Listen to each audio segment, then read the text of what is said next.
ಕನ್ನಡ ಭಾಷೆಯನ್ನೇ ಉಸಿರಾಡುವ ಕರ್ನಾಟಕದ ಅಪ್ಪಟ ದೇಸಿ ಸಂಸ್ಕೃತಿಯ ಜಿಲ್ಲೆ ಮಂಡ್ಯ.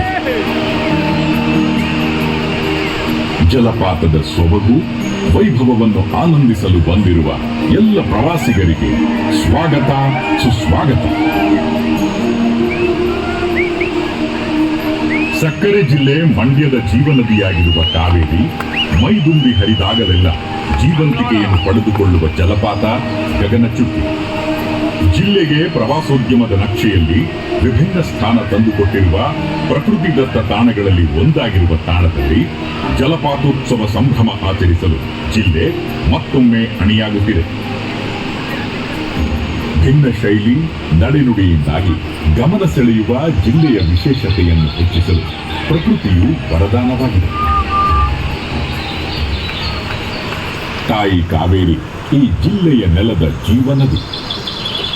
ರಾಜಧಾನಿ ಸೇರಿದಂತೆ ಹಳೆ ಮೈಸೂರು ಭಾಗದ ಜಿಲ್ಲೆಗಳಿಗೆ ನೀರುಣಿಸುವ ನದಿ ಈ ಕಾವೇರಿ. ದೇಶದ ಮೊದಲ ವಿದ್ಯುತ್ ಉತ್ಪಾದನಾ ಘಟಕವಿದ್ದು ಬ್ರಿಟಿಷರ ಆಡಳಿತದಲ್ಲಿ 1902 ಜೂನ್ 30ರಂದು ಉದ್ಘಾಟನೆಗೊಂಡ ವಿದ್ಯುತ್ ಉತ್ಪಾದನಾ ಕೇಂದ್ರಕ್ಕೆ ಆಗ ಮೈಸೂರಿನ ದಿವಾನರಾಗಿದ್ದ ಸರ್ ಕೆ ಶೇಷಾದ್ರಿ ಅಯ್ಯರ್ ರವರ ಹೆಸರನ್ನೇ ಇಡಲಾಗಿದೆ. ಪಕ್ಕದ ಕೊಡಗು ಜಿಲ್ಲೆಯ ತಲಕಾವೇರಿಯಲ್ಲಿ ಉಗಮವಾಗುವ ತಾಯಿ ಕಾವೇರಿ ನದಿಯು ಮುಂದೆ ಮಂಡ್ಯ ಜಿಲ್ಲೆಯಲ್ಲಿ ತನ್ನ ಹರಿವನ್ನು ವಿಸ್ತರಿಸಿಕೊಂಡಿದೆ. ಮಂಡ್ಯ ಜಿಲ್ಲೆಯಲ್ಲಿ ಈ ನದಿ ಹರಿಯುವ ಹಾದಿಗುಡ್ಡ ಹಲವು ರೂಪ ಪಡೆದು ಕೆಲವೆಡೆ ಗುಡ್ಡ ವಿಶಾಲ ಮತ್ತು ನಿರ್ಮಲ, ಮತ್ತೆ ಕೆಲವೆಡೆ ಅಬ್ಬರ, ಅಲ್ಲಲ್ಲಿ ನದಿ ಭೋರ್ಗೆರೆದು ಧುಮ್ಮಿಕ್ಕುತ್ತದೆ.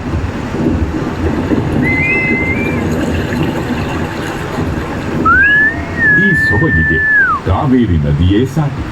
ಗಗನಚುಕ್ಕಿ ಮಂಡ್ಯ ಜಿಲ್ಲೆಯ ಮಳವಳ್ಳಿ ತಾಲೂಕು ಕೇಂದ್ರದಿಂದ 20 ಕಿಲೋಮೀಟರ್ ದೂರದಲ್ಲಿ ಶಿವನ ಸಮುದ್ರದ ಬಳಿ ನೆಲೆ ಹೊಂದಿದೆ. ಎಡದಡದಲ್ಲಿರುವ ಗಗನಚುಕ್ಕಿ ಜಲಪಾತದ ಪಾರ್ಶ್ವ ದೃಶ್ಯ ಭಿನ್ನವಾಗಿದೆ. ಸುಮಾರು 300 ಅಡಿ ಎತ್ತರದಿಂದ ವೈಯಾರದಿಂದ ಗಗನದಿಂದಲೇ ನೀರು ತುಂಬಿಕ್ಕುತ್ತಿರುವಂತೆ ಭಾಸವಾಗುತ್ತಿದೆ. ಇದೇ ಕಾರಣಕ್ಕೆ ಗಗನಚುಕ್ಕಿ ಎಂದು ಹೆಸರಾಗಿದೆ. ಇದರ ದೃಶ್ಯ ವೈಭವ ನೋಡುವುದೇ ಸೊಬಗು. ಇದು ಸಕ್ಕರೆ ಜಿಲ್ಲೆಗೆ ಪ್ರಕೃತಿಯ ವರದಾನ, ಜಿಲ್ಲೆಯ ಹೆಮ್ಮೆ ಮತ್ತು ಸಂಭ್ರಮ. ಇಂಥ ಸಂಭ್ರಮ ಆಚರಿಸಲು ಪೂರ್ಣ ಸಹಕಾರ ಮಾರ್ಗದರ್ಶನ ನೀಡಿದ ಸನ್ಮಾನ್ಯ ಮುಖ್ಯಮಂತ್ರಿಗಳಾದ ಶ್ರೀ ಸಿದ್ದರಾಮಯ್ಯ ಅವರಿಗೆ, ಸನ್ಮಾನ್ಯ ಉಪಮುಖ್ಯಮಂತ್ರಿಗಳಾದ ಶ್ರೀ ಡಿ.ಕೆ. ಶಿವಕುಮಾರ್ ಅವರಿಗೆ, ಮಾನ್ಯ ಕೇಂದ್ರ ಸಚಿವರಾದ ಶ್ರೀ ಎಚ್.ಡಿ. ಕುಮಾರಸ್ವಾಮಿ ಅವರಿಗೆ, ಸನ್ಮಾನ್ಯ ಪ್ರವಾಸೋದ್ಯಮ ಸಚಿವರಾದ ಶ್ರೀ ಎಚ್.ಕೆ. ಪಾಟೀಲ್ ರವರಿಗೆ, ಸನ್ಮಾನ್ಯ ಉಸ್ತುವಾರಿ ಸಚಿವರಾದ ಶ್ರೀ ಚಲುವರಾಯಸ್ವಾಮಿ ಅವರಿಗೆ, ಮಾನ್ಯ ಕನ್ನಡ ಮತ್ತು ಸಂಸ್ಕೃತಿ ಇಲಾಖೆಯ ಸಚಿವರಾದ ಶ್ರೀ ಶಿವರಾಜ್ ಸಂಗಪ್ಪ ತಂಗಡಗಿ ಅವರಿಗೆ, ಕ್ಷೇತ್ರದ ಜನಪ್ರಿಯ ಶಾಸಕರು ಮಾಜಿ ಸಚಿವರು ಆದ ಶ್ರೀ ಪಿ.ಎಂ. ನರೇಂದ್ರ ಸ್ವಾಮಿ ಅವರಿಗೆ ಹಾಗೂ ಮಂಡ್ಯ ಜಿಲ್ಲೆಯ ಎಲ್ಲಾ ವರ್ಗದ ಅಧಿಕಾರಿಗಳಿಗೆ ಕೃತಜ್ಞತೆ ಸಲ್ಲಿಸುತ್ತದೆ. ಕ್ಷೇತ್ರದ ಜನಪ್ರಿಯ ಶಾಸಕ ಹಾಗೂ ಕರ್ನಾಟಕ ರಾಜ್ಯ ಮಾಲಿನ್ಯ ನಿಯಂತ್ರಣ ಮಂಡಳಿಯ ಅಧ್ಯಕ್ಷರೂ ಆಗಿರುವ ಶ್ರೀ ಪಿ.ಎಂ. ನರೇಂದ್ರ ಸ್ವಾಮಿ ಅವರ ಪ್ರಯತ್ನದಿಂದ ಪ್ರವಾಸೋದ್ಯಮ ಇಲಾಖೆ ಮತ್ತು ಕಾವೇರಿ ನೀರಾವರಿ ನಿಗಮದ ಸಹಯೋಗದಲ್ಲಿ ವಿವಿಧ ಅಭಿವೃದ್ಧಿ ಯೋಜನೆಗಳನ್ನು ರೂಪಿಸಲಾಗುತ್ತಿದೆ. ಜಲಪಾತದ ಬಳಿ aqua park, water sports, resort, ಬಯಲು ರಂಗಮಂದಿರ, ಆಸನಗಳ ವ್ಯವಸ್ಥೆ, ವಿದ್ಯುತ್ ದೀಪ ಅಳವಡಿಸುವುದು ಈ ಕಾರ್ಯಗಳಲ್ಲಿ ಸೇರಿದೆ. ಆಕರ್ಷಕ ಪಾರ್ಕ್ ನಿರ್ಮಾಣ ಕಾಮಗಾರಿ ಈಗ ಭರದಿಂದ ಸಾಗುತ್ತಿದೆ.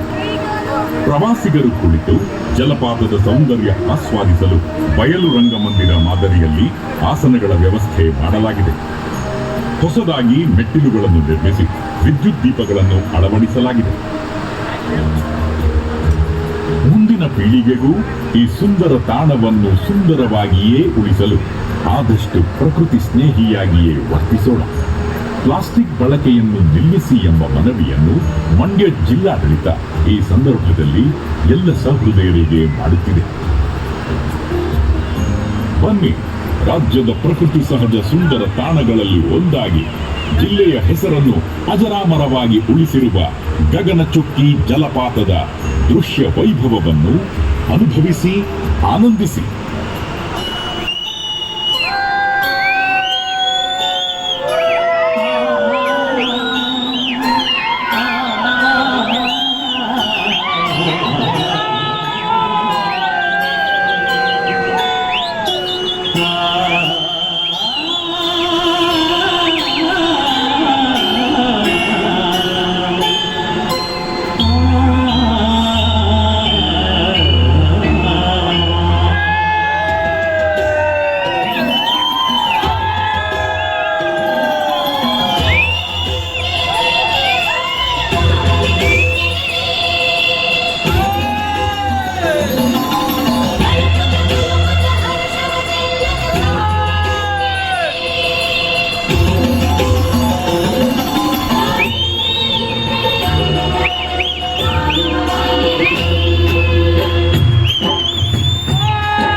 ಈ ಕನ್ನಡ ಮಣ್ಣನ್ನು ಮರಿಬೇಡ ಓ ಅಭಿಮಾನಿ, ಈ ಮಣ್ಣಿನ ಗೆಲ್ಲಲು ಜರಿಬೇಡ ಓ ಅಭಿಮಾನಿ. ಸುಸಂಸ್ಕೃತ ಚರಿತೆಯ ತಾಯ್ನಾಡು, ಮಹೋನ್ನತ ಕಲೆಗಳ ನೆಲೆಬೀಡು, ತ್ಯಜಿಸದಿರು ಈ ಹಸನ, ಈ ಹಸನ. ಈ ಕನ್ನಡ ಮಣ್ಣನ್ನು ಮರಿಬೇಡ ಓ ಅಭಿಮಾನಿ, ಓ ಅಭಿಮಾನಿ. ಈ ಮಣ್ಣಿನ ಹೆಣ್ಣನ್ನು ಜರಿಬೇಡ ಓ ಅಭಿಮಾನಿ, ಓ ಅಭಿಮಾನಿ.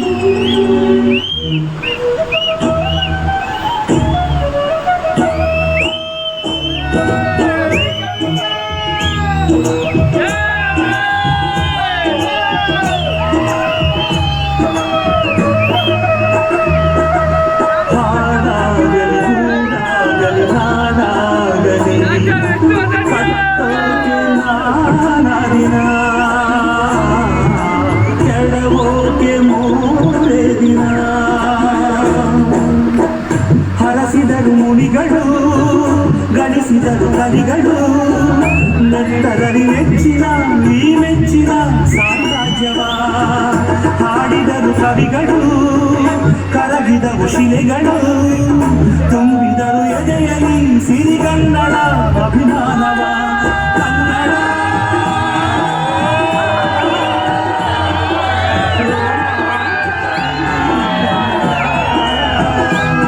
ಮಾಡಿಸು, ಕೇಳಿಸು, ಪ್ರೀತಿಸು, ಕನ್ನಡ ಮಣ್ಣನ್ನು ಮರಿಬೇಡ ಓ ಅಭಿಮಾನಿ, ಓ ಅಭಿಮಾನಿ. ಈ ಮಣ್ಣಿನ ಹೆಣ್ಣನ್ನು ಜರಿಬೇಡ ಓ ಅಭಿಮಾನಿ, ಓ ಅಭಿಮಾನಿ.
ವಿಲಾಸವು ಕುಡಿದಿರುವುದು ನಿಮ್ಮಲ್ಲಿ ಹೊಯ್ಸಳರ ಕಿಡಿಗಳು ಹೊನ್ನ ಮಳೆ ಸುರಿಸಿದ ಏಳಿರಿ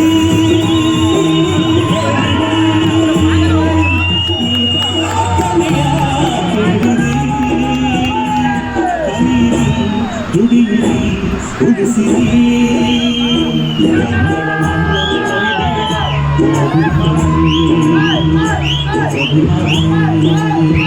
ಈ ಮಣ್ಣಿನ ಎಲ್ಲವೂ ಜರಿಬೇಡ ಓ ಅಭಿಮಾನಿ ಓ ಅಭಿಮಾನಿ ಸುಸಂಸ್ಕೃತ ಕೀರ್ತಿ ತಾಯ್ನಾಡು ಮಹೋನ್ನತ ಕಲೆಗಳ ನೆಲೆ ಬೀಡು ತಿಳಿಸದಿರು ಈ ಹೆಸರ ಈ ಕನ್ನಡ ಮಣ್ಣನ್ನು ಮರಿಬೇಡ ಓ ಅಭಿಮಾನಿ ಓ ಅಭಿಮಾನಿ ಈ ಮಣ್ಣಿನ ಎಲ್ಲರೂ ಜರಿಬೇಡ ಓ ಅಭಿಮಾನಿ